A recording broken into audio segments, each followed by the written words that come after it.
Hello, everybody. So today we're talking about the case of Monique Baugh. This one is incredibly sad, and I wanted to talk about what happened to Monique today because it was incredibly unnecessary. Um, and she was a mother and so loved, and it's just when I get into the details of this case, you're just gonna be appalled like I am. So I wanted to talk about Monique today. All the links I used for research will be down below. Like always, there will also be a link to my other podcast that has recently come out called Wicked if you would like to check that out. But other than that, let's go ahead and get into this. So, Monique was born on October 17th, 1991, and she was a realtor and a mother of two from Minneapolis, Minnesota. She was an agent at Chris Lindahl Real Estate. Her coworkers remember her as a beautiful person who was kind and compassionate to everyone, and that she was also very driven and a joy to work with. And a quote from her cousin Sherelle Sinkfield. Sherelle says, quote, "It is just not fair to not have her here with us. She was taken from us. She was stolen. I can speak confidently on behalf of my entire family. It does not get easier. Even though time goes by, the year goes by, it does not get easier because every moment we think about her. She just had this confidence and glow about her that you just wanted. It was so infectious. Like you just wanted to have whatever dose of Monique." End quote. So, on December 31st, 2019, Monique was to show one more house before it was time to celebrate the new year. She left her boyfriend John Mitchell Momo, I believe is how you pronounce his name, at home with her two kids, and she headed to Maple Grove, which was a suburban city in Minnesota. Later that evening, John was shot by home invaders, and he was left bleeding in front of their children. Monique would be kidnapped and thrown into a van. Her body would be discovered in an alley, and when she was found, her hands would be bound with duct tape, and she was shot 3 times.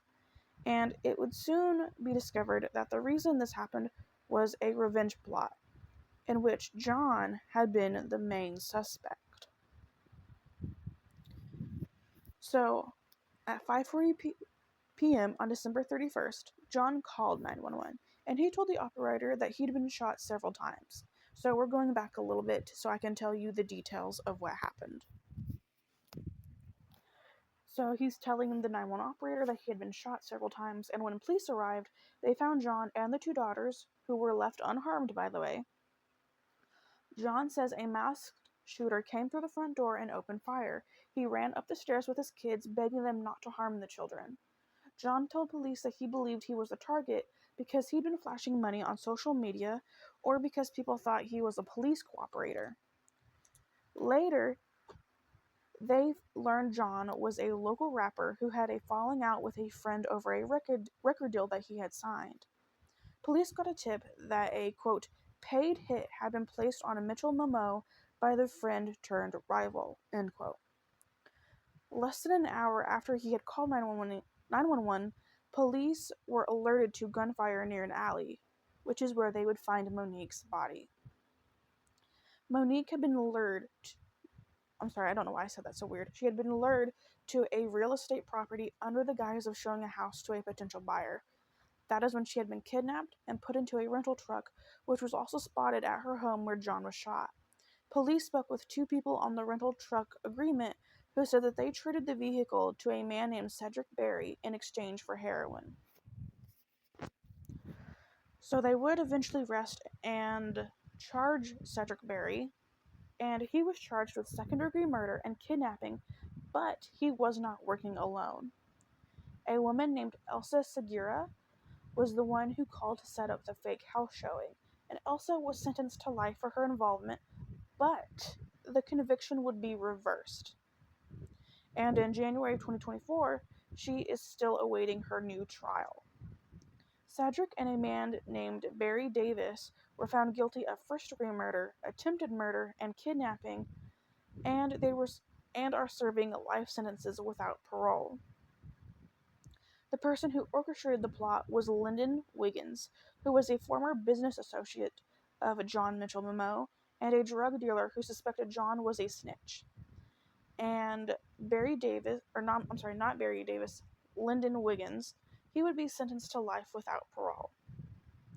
So Shantae Shiro Davis, I believe it's pronounced Shiro, um, she, she is married to Cedric, and she's also the sister to Barry Davis.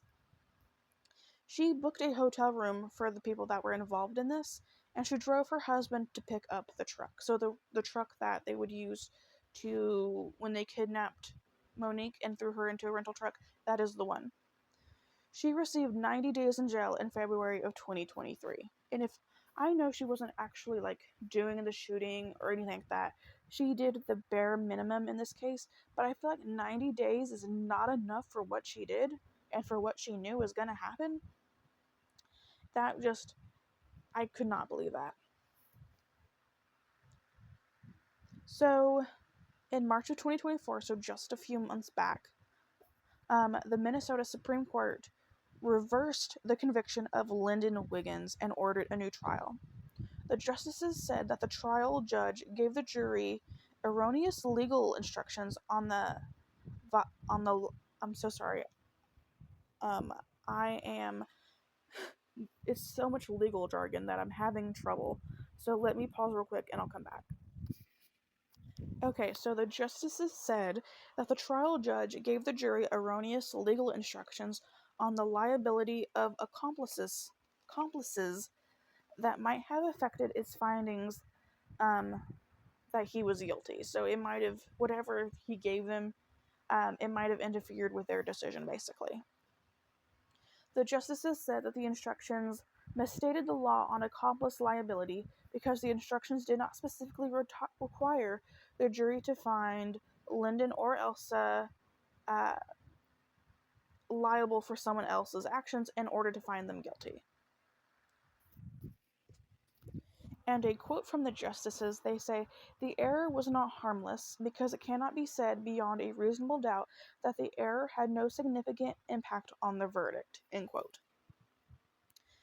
And then another quote from Sherelle, the cousin of Monique, she says, "When you look at her oldest daughter and you're like, wow, like you are Monique all over again. And it is like really, really hard because sometimes I just grab her and I just hug her because I am like, I picture this just, being Monique and hugging her," end quote. So as part of her grieving process, uh,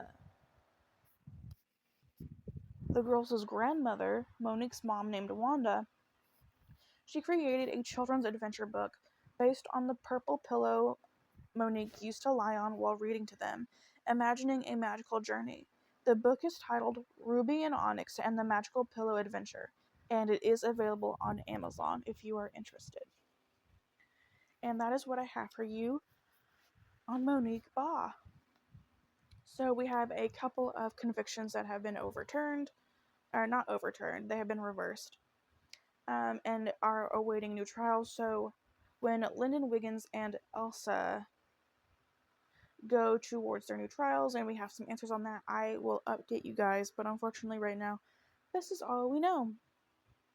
I really hope that Lyndon and Elsa, they get time because they were definitely instrumental in taking Monique's life. And as far as I know, John is still alive, so they almost took his life. But Monique, Monique should still be here. Um, it's just absolutely gross that they did that to her. She had no part in this. Like she's just because she's his girlfriend, it's just so gross. Like these two girls lost their mother.